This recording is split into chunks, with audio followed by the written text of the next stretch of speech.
we must once again take Parliament very seriously. We must take the reports of the Auditor Generals very seriously.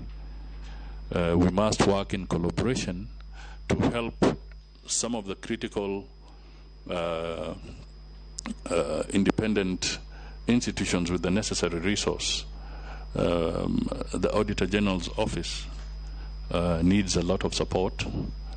The budgetary allocation over the last few years has not been commensurate with the kind of tasks that they have. Just the way we saw that the judiciary needed more support, I think also institutions and offices like the Auditor General will need more support because their role of providing audits in a timely manner for all public entities, including county governments, is a very tall order. And they need to be resourced appropriately, financially, technologically, and even in terms of human resource. So these are critical areas. Kwa yale mambo ya